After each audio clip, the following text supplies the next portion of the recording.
Bueno, en principio yo quisiera hacer un comentario inicial sobre las características de esta actividad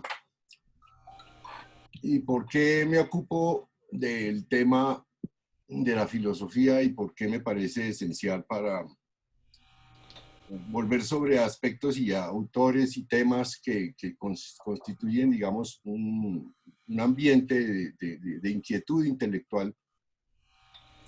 En realidad, mientras se van comunicando a los demás, mientras van entrando, yo quisiera hacer casi que un manifiesto personal sobre el ambiente en el que yo he venido trabajando y el manejo que a mí me promueve, me facilita la filosofía.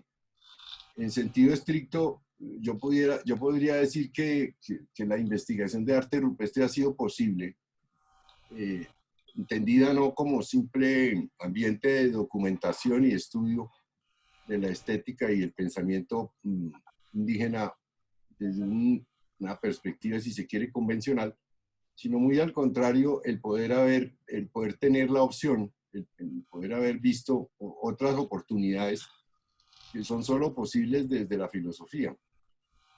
La gente siempre me pregunta, bueno, pero ¿y qué tiene que ver la filosofía con lo que usted hace? Pues en realidad mucho, porque no solo me ha facilitado tener una perspectiva, si se quiere, amplia, sino también me ha permitido discusiones con los temas que en arqueología se encuentran normalmente diseminados en sus textos muy discretamente puestos, que son las formas de interpretación del lenguaje precolombino.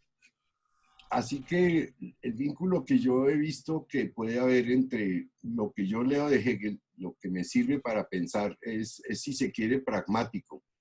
Es decir, por ejemplo, lo que estábamos mirando, la noción de proceso, la noción de que el capullo se abre y al abrir se niega pues la planta y la planta, la flor niega el fruto, etcétera, que no deja de ser una simple metáfora, pero es muy educativa porque me permite a mí entender que la historia de los lenguajes son los caminos para la investigación que en arte rupestre hay que hacer.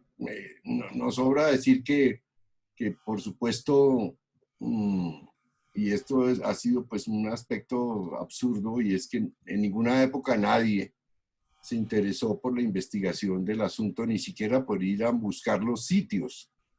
Entonces, una buena parte de esa actividad pues ha tocado dedicarla a la simple labor de trabajo de campo, a la actividad de búsqueda y de registro, a la de documentar rigurosamente, a la de establecer una cantidad de parámetros para poder observar los sitios, etc. Pero muy en el borde y al lado de estos procesos de trabajo, digamos, de oficio, de casi de carpintería, pues se han venido estudiando temas sobre los aspectos que la filosofía promueve y que vienen y provienen de la filosofía. Bueno, con esa pequeña introducción, yo quería volver sobre el texto de Hegel, pero me llamó mucho la atención poderles compartir, y se los envío, el texto de Heidegger traducido,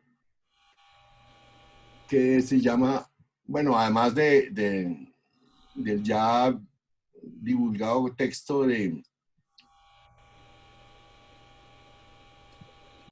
Kant sobre el concepto de ser, que me parece fundamental para entender lo que estamos leyendo, pero también el texto de Heidegger, que está aquí, y que simplemente nos permite ver una nueva traducción, ¿no?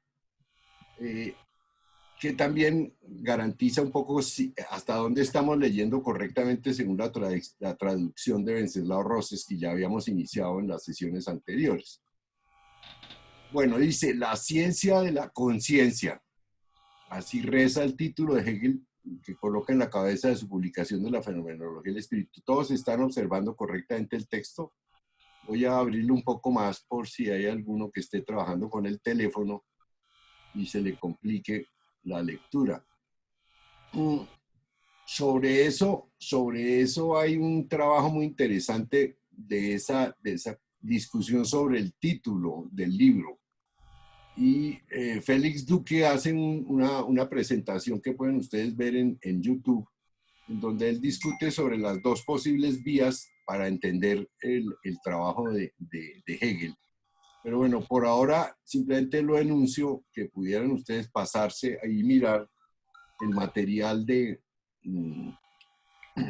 Félix Duque, que no deja de ser interesante porque, bueno, es una persona que, comillas, siendo profesor en Madrid, alguna cosa inteligente se le ocurre, lo cual es, si se quiere, excepcional, porque esperaría uno que esa discusión sobre Hegel fuera más de la zona de Cataluña, ¿no?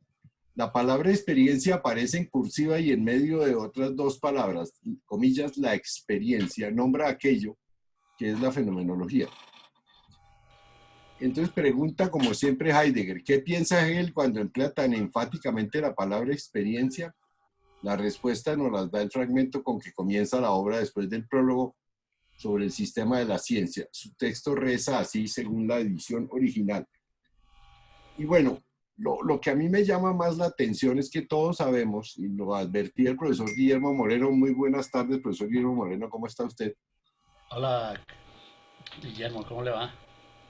Carlos, lo veo ahí. Que lo que estamos leyendo es un adendum, un texto adicional, un texto que fue solicitado, si no recuerdo mal, por el editor. El editor consideró que eso era ileíble, que esa obra no iba a tener ningún futuro, y entonces le pide a Hegel que haga como una especie de nuevo texto que permita por lo menos algunas pistas, alguna posibilidad para comprender la formulación tan apretada, tan absolutamente difícil, cifrada del texto.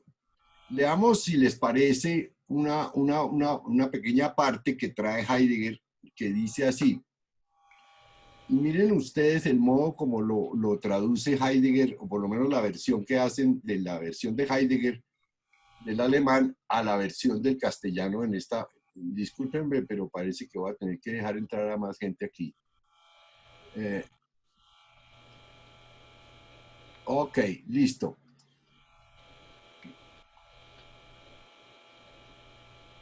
¿Ya estamos listos o no? Admit.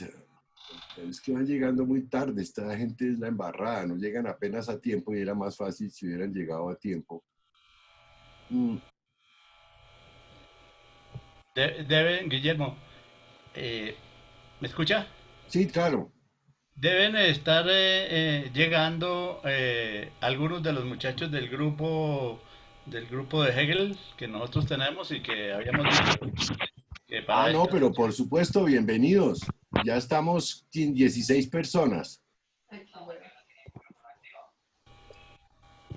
Ok, la idea es que todos los que están presentes en lo posible silencien discretamente el teléfono. Si quieren poner las cámaras no hay problema, aunque de todas maneras gastaría algo de la señal final que vamos a tener.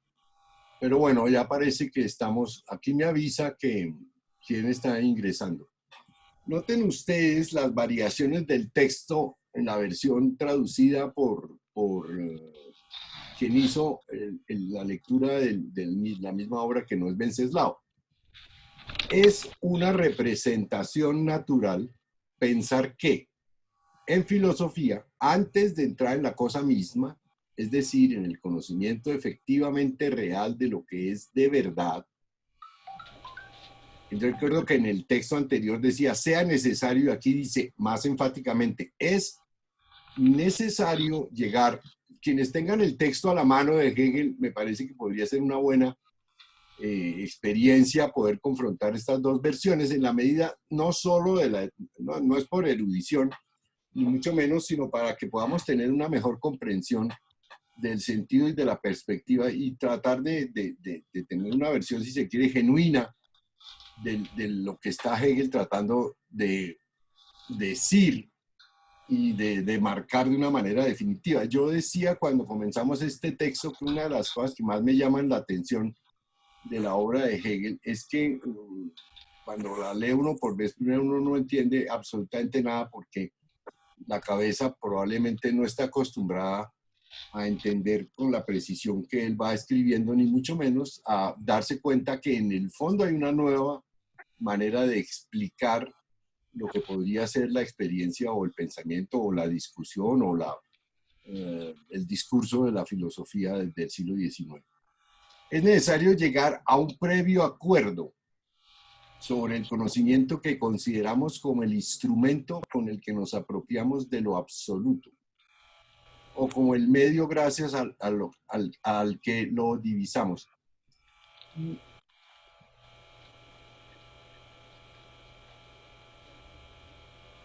Esta preocupación esta preocupación parece justa en parte porque pudiera haber distintos tipos de conocimiento. Y esto es muy interesante desde esta manera como está planteado, porque parecería que, y eso ha hecho carrera, de que este es mi punto de vista, este es mi punto de vista, este es una manera, es más, hay incluso dentro de las ontologías que llaman ontologías regionales, o sea, los modos de conocimiento de ciertas áreas que tienen una historia propia, es decir, habría que decir hasta dónde el objeto y el método de la biología con respecto al objeto y el método de la física. Y esto ha generado una gran confusión precisamente por no entender cómo ha sido el proceso en su intimidad. Todos sabemos que la historia de la ciencia arranca desde la matemática en Grecia y vuelve a rehacerse de una manera más interesante, bueno, de otra manera, con el lenguaje de la matemática y derivado probablemente de la influencia de Descartes con la geometría analítica en la física y, por supuesto, fundamentado y esencialmente por las ecuaciones de Galileo y por lo que se llama la ciencia de lo experimental, es decir, un vínculo con la naturaleza que no existía en el periodo previo, me refiero al periodo griego. Es decir, naturalizar la matemática, ponerla en función de la naturaleza y hacer que la naturaleza viva la ficción del lenguaje humano, porque en realidad en el fondo es eso, ¿no? Es usar la ficción de que la matemática puede ser un instrumento y volverlo un sistema, un método, una fuerza productiva. Entonces dice él, esta preocupación parece justa en parte porque pudiera haber distintos tipos de conocimiento. Ya hacía yo las dos versiones de la cosa y entre ellos alguno más adecuado para alcanzar este fin último, lo que implica la posibilidad de una elección errónea entre ellos. Esto es muy interesante porque es como si uno por alguna causa estudiara, no sé, biología con el método de la física. Lo peor de todo es que así se hizo. Ese es el problema más interesante. Y no hubo ninguna equivocación, sino hubo una manera de hacer biología a través de la matemática y de la física y de la matemática fundamentalmente cartesiana. Si ustedes miran con algún cuidado el texto de Ernst Cassirer sobre la teoría se llama El problema del conocimiento, se van a encontrar que en los distintos periodos, en las distintas etapas, hay una alusión explícita, absoluta, al papel que juega la obra de Descartes en el desarrollo de las ciencias, por lo menos hasta el siglo XVII, sino más, ¿no? Incluso la química tuvo muchas dificultades porque siempre estuvo montada sobre los criterios de la física. Bueno, pues esto que está aquí dicho, dice Hegel en la versión del texto de Heidegger. Esta preocupación parece justa en parte porque pudiera haber distintos tipos de conocimiento y entre ellos alguno más adecuado para alcanzar este fin último, lo que implica la posibilidad de una elección errónea entre ellos, ¿sí? Como si se equivocara uno del objeto y del método de cada una de ellas, ¿no? Y en parte, dado que el conocimiento es una facultad de un tipo y un alcance determinados, si no se señala con precisión su naturaleza y sus límites, se alcanzarían las nubes del error en lugar del cielo de la verdad. si ustedes miran esto en nuestro medio académico y en las universidades que nos tocó en suerte por haber nacido en este territorio, ese es uno de los argumentos más interesantes que esgrimen los profesores. Yo recuerdo en alguna oportunidad cuando yo propuse que nos dedicáramos a la investigación, incluso les dije a los profesores de biología que por qué no hacíamos en biología, no sé, una gran cantidad de estanques para hacer investigación sobre peces ornamentales y empezar a exportar peces y comida de las... Era un poco mi versión neoliberal de hace unos 30 años atrás, y yo sugería a los profesores que investigáramos sobre ello. Primero me dijeron que esa era una universidad pedagógica, y segundo me dijeron que, que ellos no habían tomado el curso de metodología de la investigación. Entonces, que no podían ni por un lado ni por el otro dedicarse a ofrecer como posibilidad mi propuesta. Eso finalmente terminó en que la gente cree que de verdad el método de investigación es el que hace la investigación, ¿no? Es una cosa bien interesante.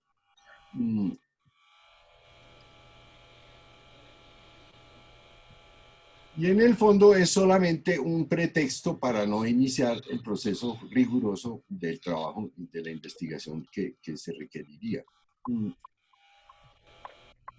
Bueno, para los jóvenes que acaban de llegar, bienvenidos todos. El único problema es que como yo soy el que manejo todo, entonces tengo que interrumpir, pero no pasa nada, tampoco es tan grave. Estamos tratando de ver algunos de los primeros párrafos del texto de Hegel, leyéndolo como escolares. Yo no tengo ninguna pretensión distinta a tratar de entender.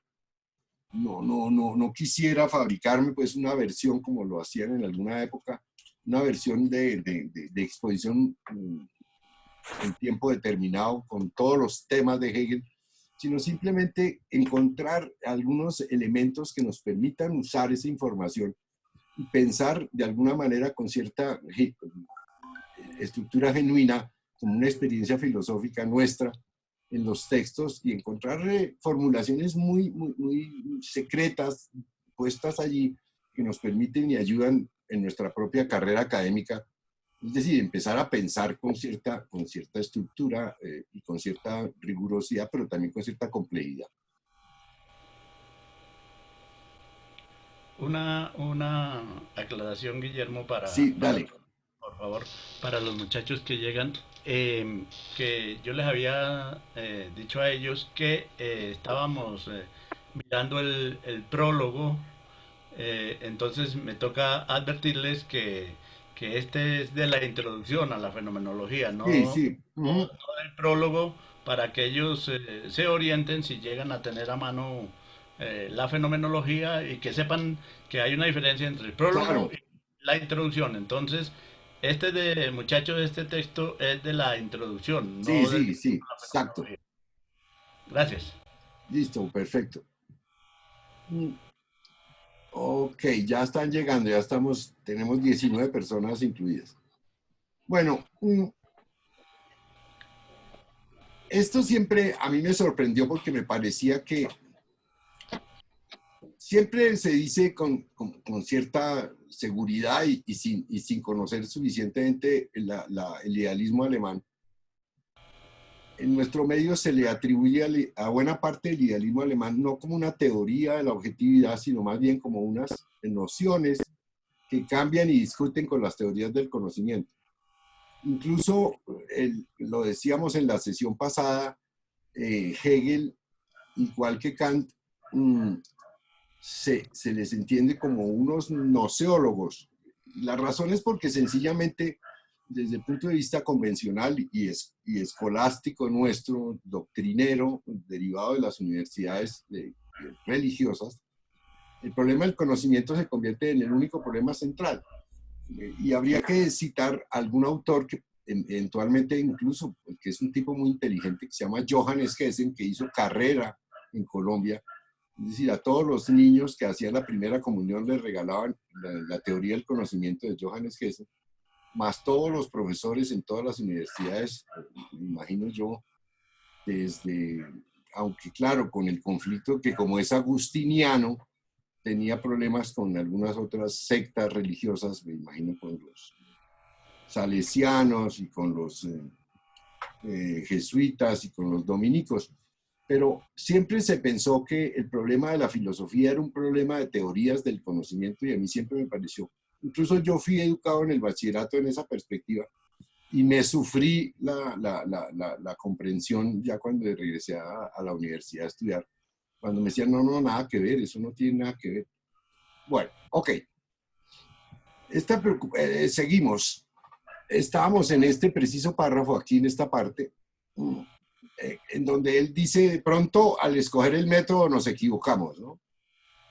Si no se señala con precisión su naturaleza y sus límites, se alcanzarían las nubes del error en lugar del cielo de la verdad. Esta preocupación puede incluso transformarse en la convicción de que toda intención de ganar para la conciencia por medio del conocimiento, lo que es en sí mismo, es en su concepto un contrasentido, y de que entre el conocimiento y lo absoluto se alza una barrera que los separa de manera absoluta, ¿no? Es decir, un poco la versión judeocristiana. Por favor, ¿quieren apagar sus micrófonos? Porque se oye la bulla de cualquiera de los que estén por ahí.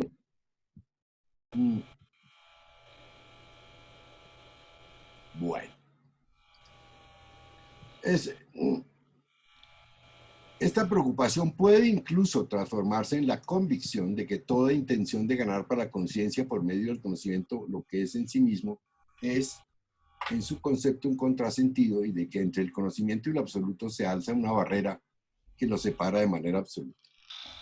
Porque si el conocimiento es el instrumento para adueñarse de la esencia absoluta, resulta evidente que la aplicación de un instrumento a una cosa no solo no la deja tal y como ella es para sí misma, o es ella para sí misma, sino que la somete a una modelación y transformación, dice Hegel.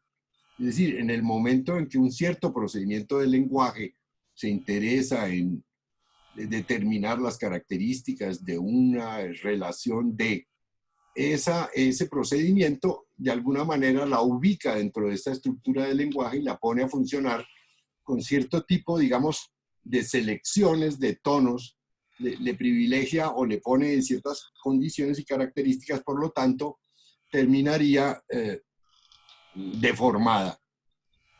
Entonces, vienen, una de las cosas que hay que advertir de estos textos, no sé después cuando intervenga Carlos o Guillermo, lo interesante es que en Hegel y después en otros autores, ¿qué pasó? Tenemos 9 minutos y se nos acaba se nos acaba el tiempo y nos viene aquí el recibo, Mitro. Aquí está el recibo de hoy. Bueno, entonces,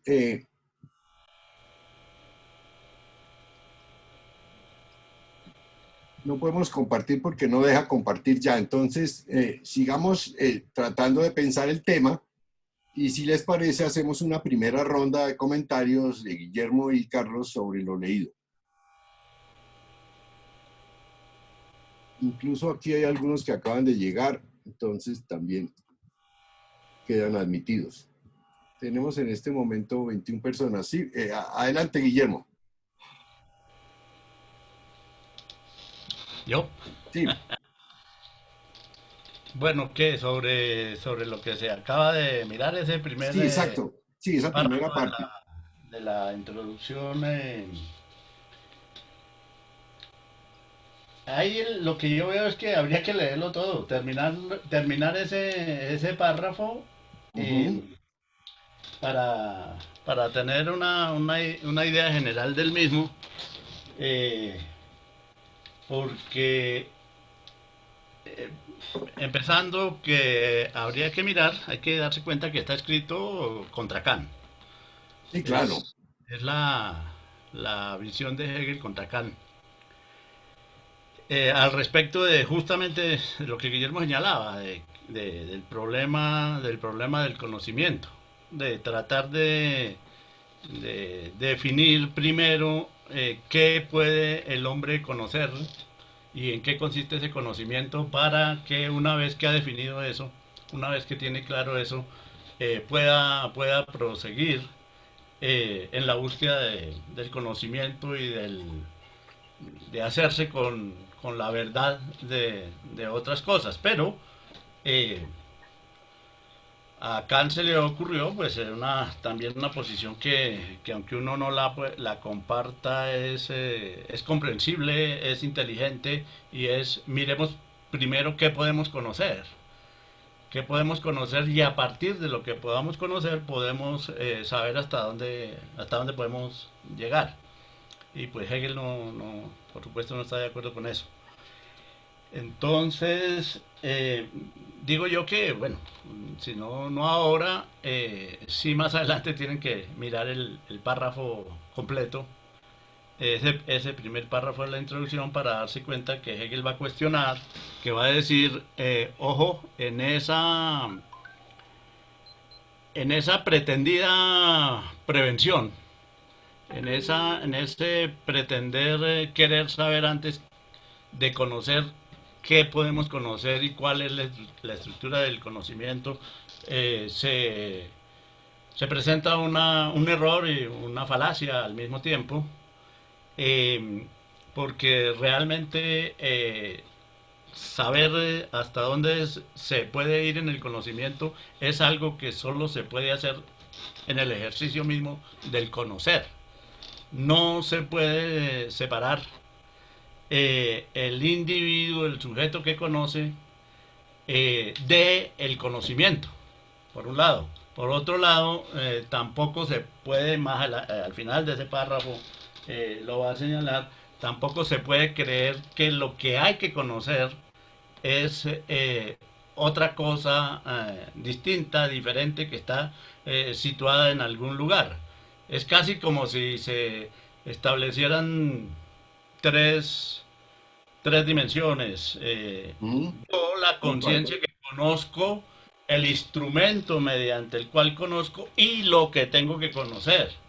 Entonces, Hegel no admite eso porque va a señalar que todo es una misma cosa.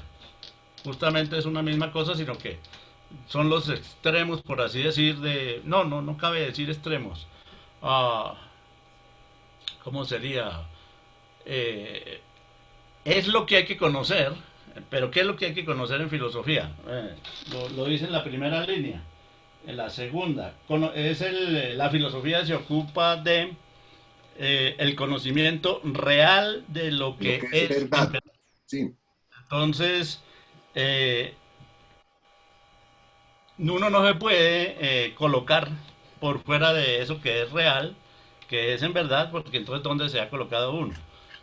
Uno lo que tiene que conocer uno está inmerso, está en medio de eso que tiene que conocer, o sea, de ese absoluto, de la verdad. Y el conocimiento es el vínculo que se establece de eso que es la realidad total y uno que conoce. Hacer una distinción y poder finalizar el conocimiento como separado eh, de lo que hay que conocer e incluso aparentemente como separado de lo que uno puede ser como un instrumento o un medium que separa lo uno de lo otro, pues es un error porque más abajo, justamente en este párrafo, Hegel va a decir, si es un instrumento, modifica aquello a lo que se le aplica.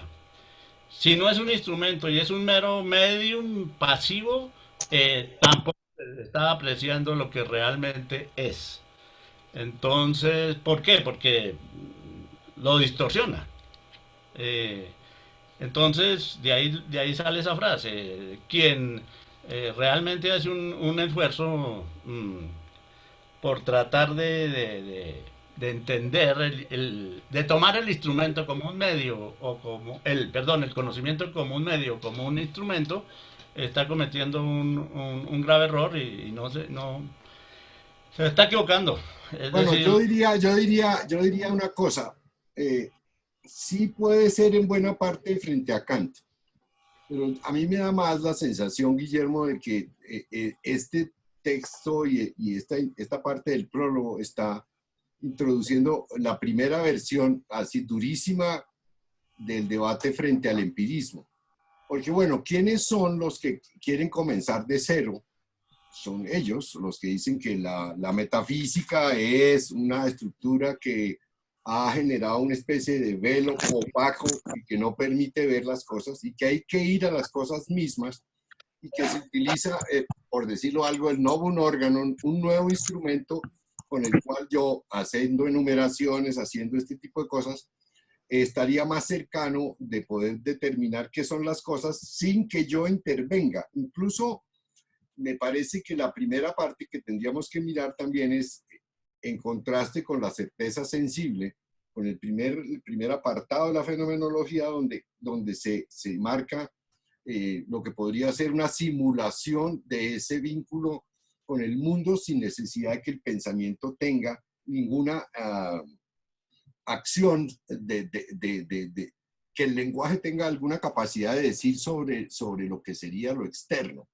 Así que yo diría que en buena parte mi perspectiva sería que sin duda una buena parte contra Kant, pero yo percibo, por ejemplo, que en Kant hay un fenómeno muy curioso y es que él, primero, considera que la conciencia está perdida, ¿no? Que no está completamente, cuando arranca el prólogo del texto, dice, hay una cierta enajenación de la naturaleza del pensamiento humano, por lo tanto, vamos a tratar de conseguir en lo posible una vía. ¿Y cuál es la vía? La vía del estudio de cómo se juzga, cómo funcionan los juicios de una cierta manera y por qué, casi dando el valor de fundamento al modo del juzgar. En el fondo, la crítica de la razón pura es una estructura que determina que el eje fundamental de toda objetividad es la subjetividad, porque es en el juzgar y en el modo del juzgar y en el privilegio y en el orden del juzgar, aceptando en buena parte inclusive la lógica de Aristóteles, tenemos, eso haría pensar que estamos juzgando el modo del saber ya que existe y está estabilizado.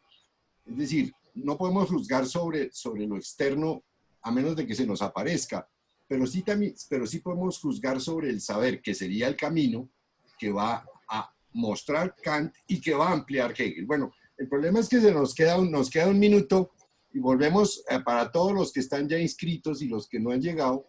Entonces volvemos con otro computador para quedar otros 40 minutos. En unos minutos les doy el vínculo. Y entonces, no sé qué comentarios se te ofrece.